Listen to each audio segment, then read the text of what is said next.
All right, hello and welcome to the March 18th, 2022 episode of Around the Block.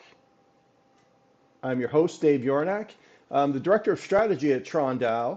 Around the Block is another way that TronDow continually engages with our community and is part of the commitment we have to our community's growth and success.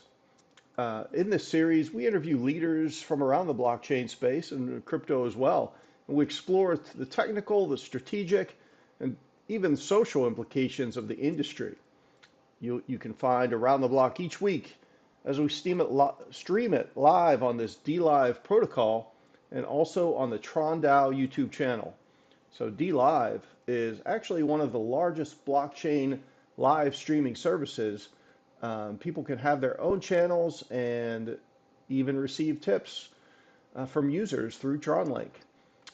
So with me today is Kristy-Leigh Minehan. She is a technical advisor to Valkyrie Investments, and really she does so much more than that. But the topic we're going to be talking about is what asset managers must learn in order to adapt to crypto investing. So Kristy, thank you for joining us today, and I'm really excited to hear your thoughts on this. Yeah, thank you for having me, Dave. So as we begin, can you talk to our audience about what exactly is a technical advisor to an investment manager? Yeah, that's just a fancy way of saying if anyone needs any guidance or advice on mining or staking, I'm the person to hit up. Okay. A lot of asset managers in this space are coming into cryptocurrency from a traditional finance background. So they're very familiar with the stock and equities markets. They're familiar with kind of traditional asset management and traditional investment. But crypto is an entire other ballgame. Right. You know, in just as an example, in most when you're preparing an ETF and when you're doing research for what should go into that product, normally you would spend a lot of time studying a company's financials and you'd Hmm. look into the companies that will make up a portfolio. You try to do the same thing with crypto, and it's a little odd. You can't exactly just go to a website. You have to spend a lot of time looking at Discord, looking at Twitter, where the communities Hmm. actually sit, because most of the information is highly disseminated. And Um, what type of information are you looking for in those sources exactly? yeah, so normally you're looking for, again, not a financial advisor, definitely don't Right. have a finance background, but normally you're looking for cryptocurrency protocols. You're looking at what is the innovative tech that they're building? And does it Hmm. actually have legs? Does it have trajectory? Is the problem sticky and painful enough? Like, do Hmm. a lot of people have the problem the chain is trying to solve? The community, how strong is the community? And this matters more than people realize with protocols. Hmm. If you don't have a community, the coin really doesn't have value. And so a lot of communities for some coins will be pretty low quality. They'll just kind of like and retweet, but they don't engage with the protocol beyond that. Whereas if you look at something like Ethereum or Solana's community, you've got an entire hub of builders and Hmm. people that believe so strongly in the chain, they're building products on top of it, contributing to the basic protocol, they're furthering the product. So that really matters. You look at kind of the decentralization portfolio of these coins as well. What I mean by that is where is your user base? Where are your nodes for the protocol? Are they all clustered or centered in one country? That's Hmm. probably a bit of a risky movement, or is it sufficiently decentralized? So again, Bitcoin and Ethereum, they're great examples of sufficiently decentralized chains where we have Yeah. providers everywhere. So Um, let's, and I don't want to get too much off the topic here, but mhm. what are the factors that you think causes people to pick one chain versus another? Is it all cost and speed, or are there other issues? Well, it really depends, as in all these things, but think about it from a business's perspective. A Hmm. business, if they're building a product, they're treating a certain protocol like like their TAM, like how many customers, what's their addressable market, how many Okay. customers can they sell their product to? And you've got two routes you can go. You can either launch on the biggest chain where you know you will be most seen, and this is Mm-hmm. why, video games launch on Windows instead of Linux, right? More people use Windows. More people use Ethereum than say another DApp protocol. So that's a reason why. The flip of that is businesses might think that Ethereum is too crowded. If they launch on Ethereum, it won't get as much market presence Mm-hmm. and it won't be as newsworthy as launching on something else. So occasionally companies will be very strategic and pick a protocol that no one else has really built on yet, Mm-hmm. so that not only are they the first, but they can have that first market advantage with the user base there.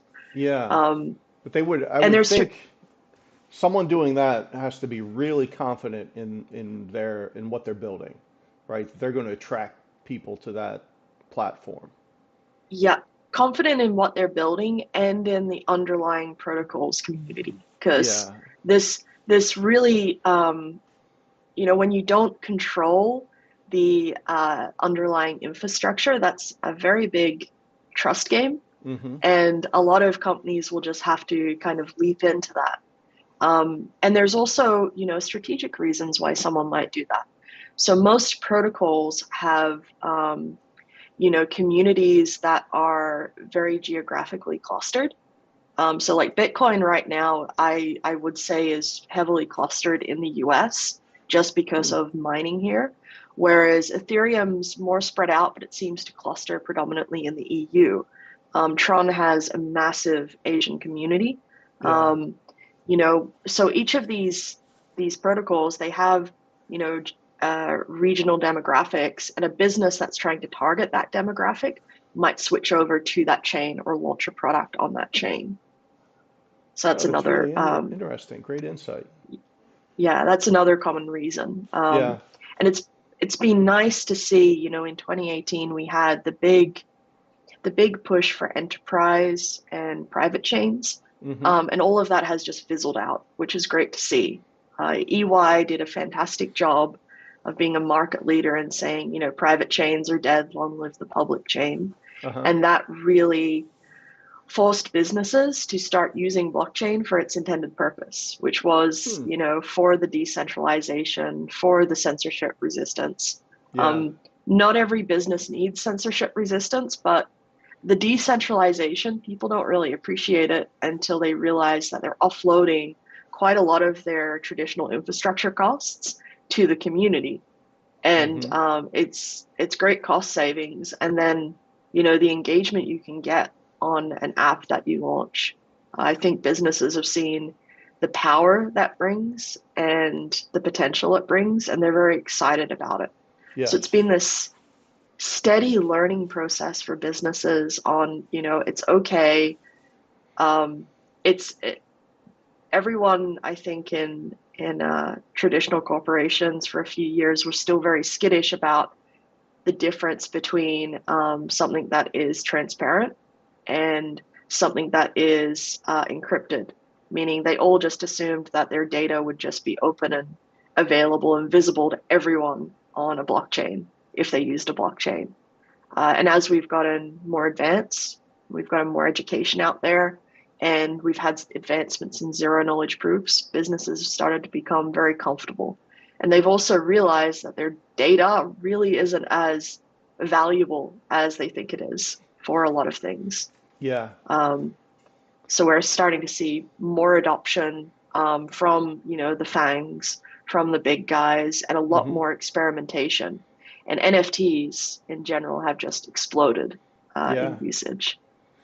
They have. I mean, I think some purchases of at least art NFTs have kind of fallen off over the last couple of months. But otherwise, I Yeah, think the NFT overall value proposition and use cases are still growing, certainly. Um, but let's get back to asset management. I could honestly talk to you about there was so much in that little conversation. We could go a number of different ways, and they would all be interesting. But let's stay with the asset managers. So as you work with these asset managers, and Valkyrie has a number of trusts related to one coin. What is it that the investment managers are trying to get their arms around? What pain points do they see as they try to develop these projects and these Mhm. ETFs? So I can't really comment from the customer's perspective or the asset manager's perspective, but I can tell you the pain points the companies normally have. And When part you of say that the is company, you're referring to, asset managers okay, themselves. right. So like Valkyrie, yeah. A big pain point right now is that asset managers, so whether it's Galaxy Digital or Coinbase Custody, etc., everyone's relying on third-party service providers to create these trusts. So when you Hmm. create a trust or any kind of single management asset trust, you've got a few parts. One is that you need fund administration. So these are people that provide kind of the reporting and of, what is your gain and your loss and, Hmm.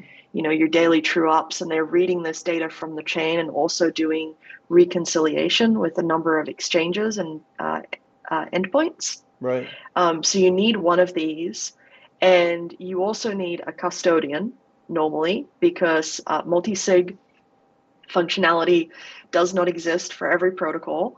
And there's still this kind of gray area about how we treat assets. Are they treated like gold, where Yeah. you traditionally do need a custodian, or are they treated as something else?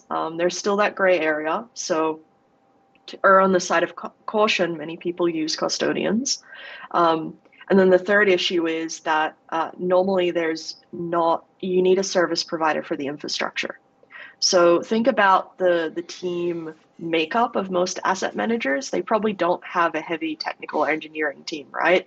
It's Hmm. mostly finance guys. So you want to partner with someone to be standing up a node, handle kind of staking where it's applicable, handle any kind of running a validator, etc.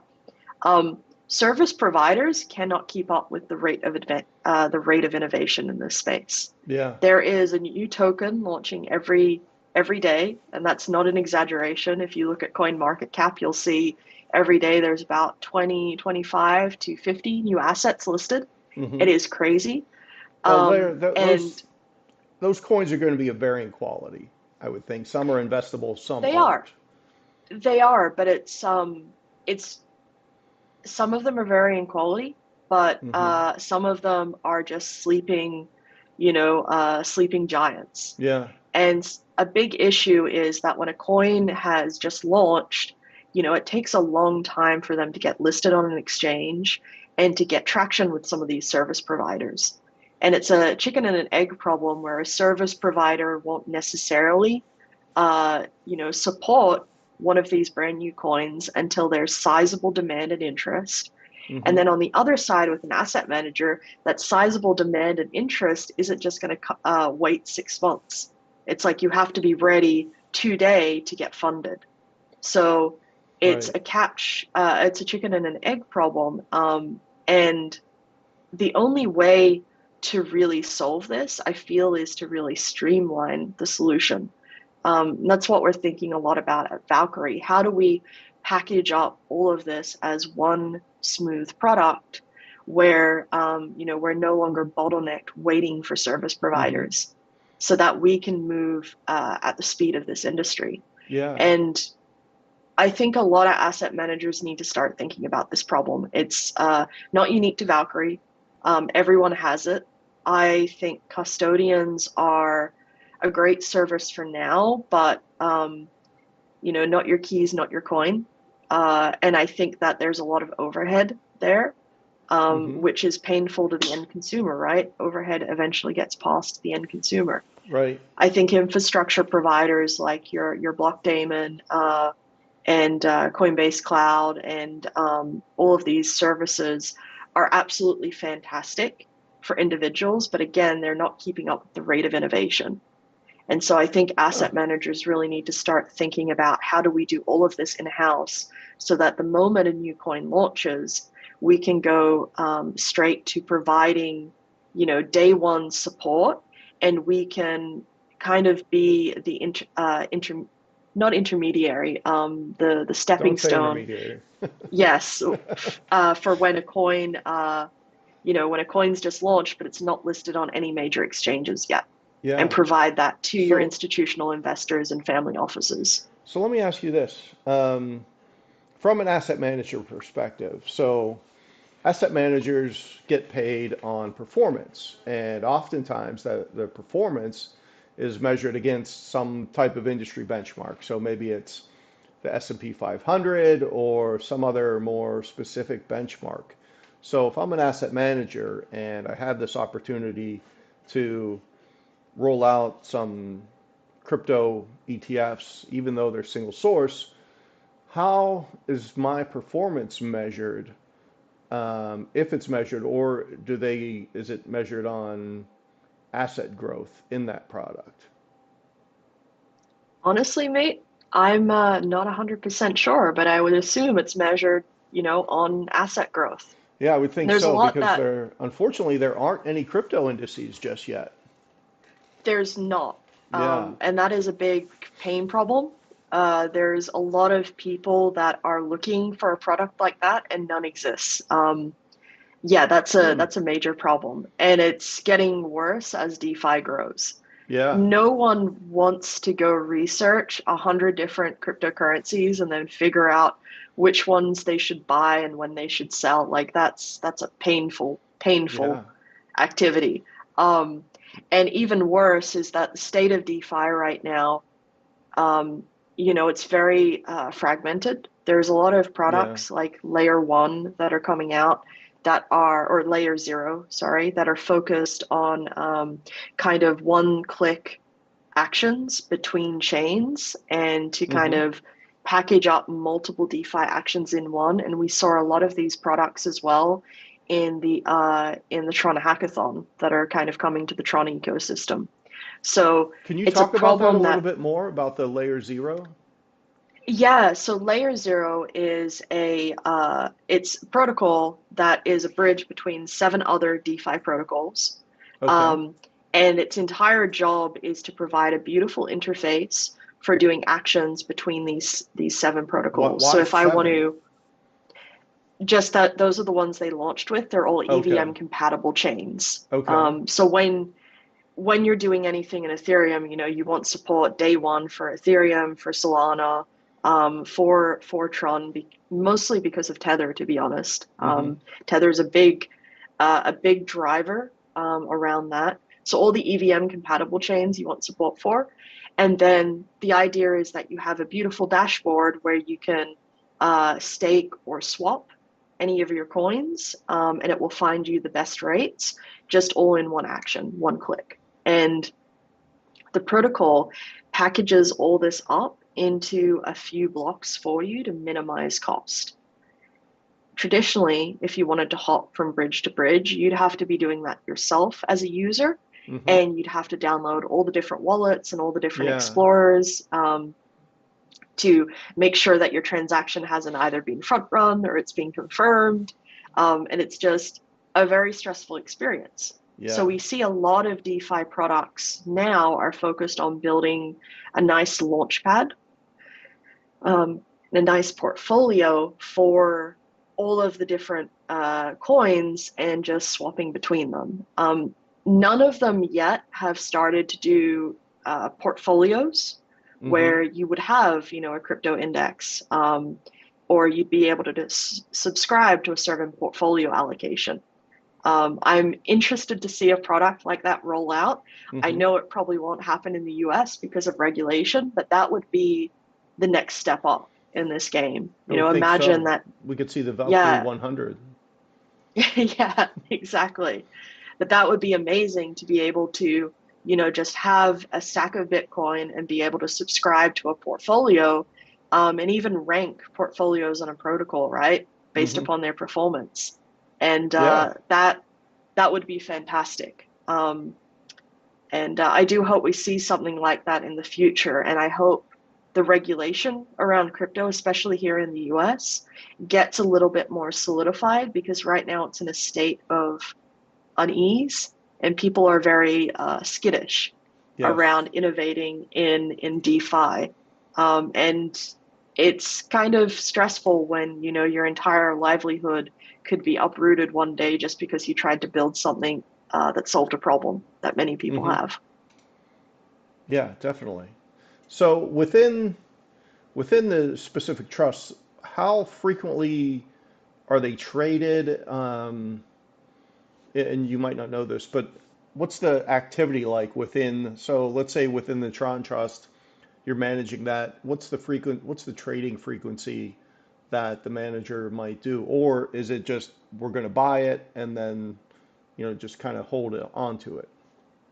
Unsure, mate. Not the Okay. person to ask. I'm just the Yeah. dumb engineer that runs the nodes and runs the infrastructure. Hmm. Um, I joined Valkyrie so that I could learn a lot of that. Yeah. It's a very symbiotic relationship. Um, but definitely not the right person to ask about that kind of Okay. stuff.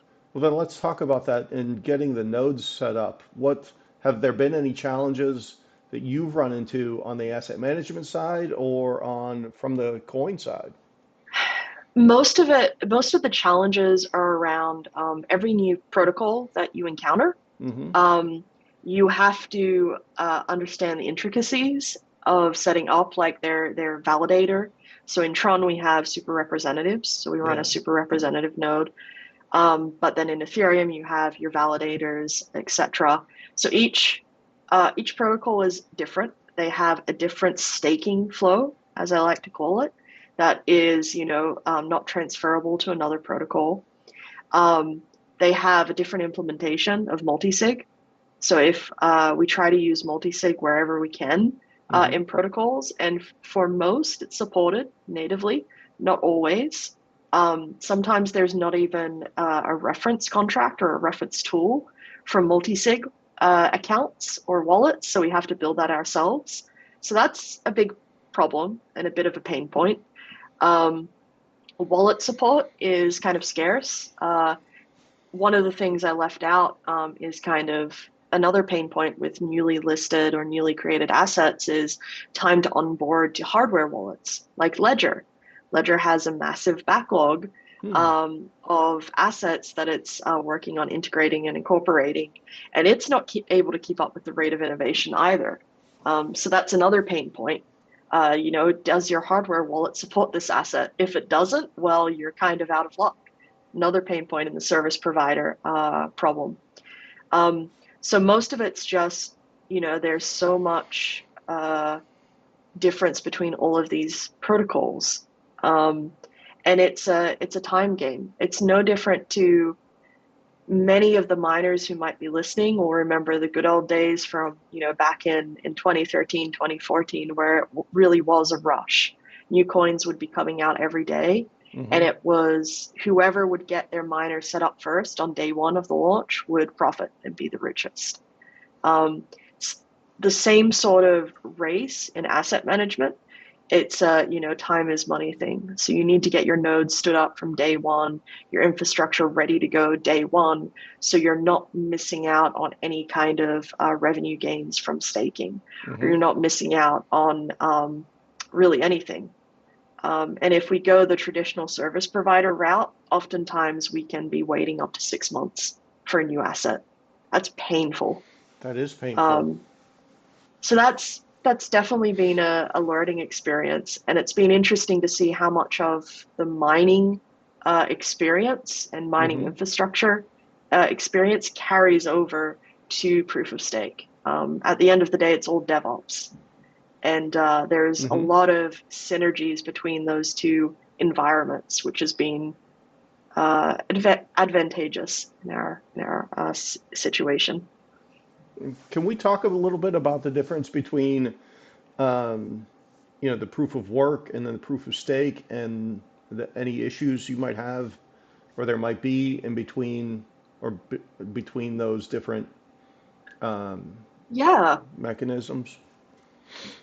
I mean, so proof of work is pretty simple.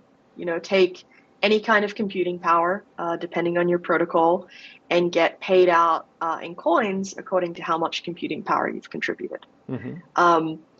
A lot of people are uncomfortable with proof of work due to the energy consumption. I'm coming at this from a hardware background. Mm-hmm. And so, like, I know the global consumption of video games, and I can assure you that's way higher than anything mining ever produces. Yeah. So, and I don't see any lobbying groups complaining about video games anymore. That happened when I was younger, but I think people just fundamentally misunderstand that how much energy electronics consume in general, and that energy has a purpose. It's providing protection from denial of service. Mm-hmm. And proof of work has a lot of benefits in that it can naturally bootstrap a network. You don't need to go to an exchange. You don't need to part with your fiat in order to purchase the cryptocurrency, the underlying token. That's valuable in kind of countries where there's a lot of restrictions, but also in new protocols where there's a 6 to 12 month listing time period for new assets. That's very painful. So how do you conduct a fair launch environment in proof of stake? The sad reality is you can't today. You need to pay an exchange to get a day one listing, or you need to have some friends in high places to help you get a day one listing. And it's pretty difficult right now in proof of stake to create a truly fair launch. So when you say day Now, one listing, that's kind of like the IPO of the coin, right? correct. Think about it as, when the first block is created, when you've got your main net launched. Mm-hmm. How do you get more users on the network? You can either conduct an airdrop, which it can work for some protocols and it really doesn't work for others. You can do what's known as an ICO, IEO, IDO. You can do one of those three, and that's essentially where you're trading some other cryptocurrency like Bitcoin or even Mm-hmm. fiat and purchasing some of the underlying asset. That has a lot of legal restrictions and regulatory risk, and so a lot of teams here in the U.S. can't do that, or Yeah. you have to get it through an exchange. And again, you're still forcing users to make the trade-off of their fiat for this new speculative token, which is never a position you want to be in. Because think about, crypto is meant to empower the common class of people, the working class. Mm-hmm. It's really meant to bring us up and empower us. And someone who's really struggling or living between paycheck to paycheck, or trying to decide what bills they pay this month, probably they're not going to be buying crypto. They're not going to be like, you know what, I can afford to spend $100. Another massive pain point in proof of stake is validator costs. Right now, to run a validator on most of the larger chains, you're looking at anywhere from $300,000 all the way up to multiple millions of dollars. And so it pushes validators, which are the backbone of security for a proof of stake network, entirely into the hands of just a few whales. Right. Now, in Ethereum's case, this worked really well. So Ethereum launched as proof of work first to bootstrap its network, and it got all of its users onboarded. And this was a really great way to handle it, because now you distributed tokens to a large number of users. They didn't have to part with their fiat. And most of those users held on to their Ethereum and became very wealthy. And then you roll over to proof of stake when you need more stability and when you're starting to move into what I would call the DeFi era. This is where you need large pools of stable capital to contribute to liquidity pools. And you need people that are truly aligned with your network. They're never going to sell. They're never going to move their tokens. They're really locked in, and they're big believers in the project. Mm-hmm. And so doing this proof of work first to bootstrap and get your initial, religious zealots, and then skipping over to proof of stake is a really, really good method. Right. And I always like to say proof There of aren't work is best. many chains that can do that or that have done that outside of Ethereum. There's actually quite a few. Okay. They're probably ones that people don't know of, but there are quite a few that have this kind of hybrid kind of masternode or staking piece, as well as this proof of work piece. Um, and if they're not done carefully, it can destroy your network, but if it's done properly, it can really empower and make sure no matter what type of user you are, you can participate.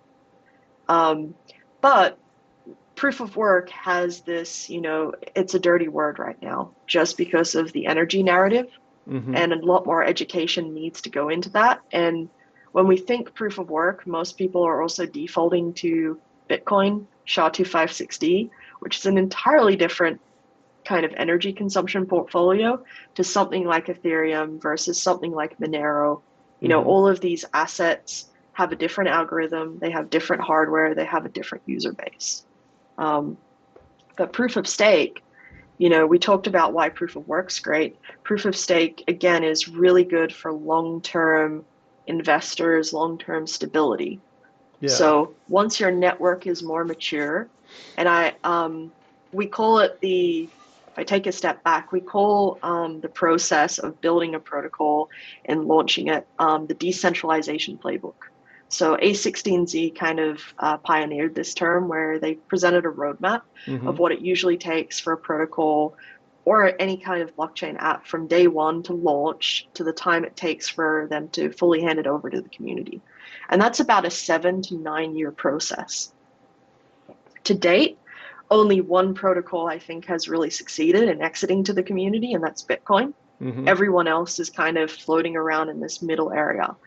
But once you get to about the third or fourth year where you've sufficiently bootstrapped the network, now's the time to move over to proof of stake and onboard these long-term users and Mm-hmm. really make sure you have large pools of capital in lockup to Yeah. really power underlying DeFi. So for protocols that started out as proof of stake, is that time frame extended or shortened? It's protocols that have started out as proof of stake right now suffer a major, major decentralization problem. All of them do, because they have a very small pool of validators Mm-hmm. that are the backbone of their network. Sometimes it's less than 50 nodes. That is a terrifying number. And it's usually just whales that are also powering the network, which is also bad. You want a wide variety of people and a Mm-hmm. wide variety of regions powering your network. So they have to look at bootstrapping their network in other ways. Normally, that will be through small airdrops, kind of giveaways, competitions, and DeFi. Definitely creating a DEX and letting users enter their network through other means, through other protocols. And that's becoming increasingly more common as DEXs and the tools for DEXs become more popular. So, a great way that people got onboarded into the Tron ecosystem was with Tether. Mm-hmm. All of a sudden, Tron became the de facto hub for Tether. It's cheaper, it's more efficient. People just prefer using it over Ethereum for obvious reasons whenever you're trying to interact with stablecoins. So that was a really great move on Tron's part on kind of bootstrapping their network and starting to get more adoption. And then a big part of the bootstrapping with proof of stake networks is it's the community. It's the community's job to go out and market a message about why users should come and use this protocol. Mm-hmm. I found a lot of protocols tend to make the mistake of thinking it's a centralized entity's responsibility. It's the core team's responsibility. That's not true at all. Think about yourself. You're more likely to buy or interact with a product that's come to you through word of mouth versus, due to an ad you've seen on your email or an ad you've seen on Chrome, right? Something that's targeted directly at you. Right. Organic marketing works. And we need more of that. That is the Mm-hmm. reason Bitcoin and Ethereum are so strong today. It's because everyone's just so passionate about what they're building and what they're creating that it attracts other passionate people, and they build kind of a tribe or a community. It's a banner you can rally around. Yeah, that's great. I mean, great insights and great analysis. Um, so thank you for that. But back to the investing side of it. So on day, and correct me if this is wrong. So a day one coin is that community really hasn't developed yet, right? So they're going to launch the coin, then try to develop. So as an investor, there isn't really any prior, business experience to look at. So for example, um, from an investment management perspective, if I'm going to participate in some new offering, I can look back over a period of time at what the company's done. There's research, there's a Mm. red herring, there's material that provides me information on this potential investment. But from a coin perspective, there really isn't that. So, Mhm. I mean, my question would be, do investors want to participate in day one offerings with such limited information? And then, if they are going to, what is it that they should be considering?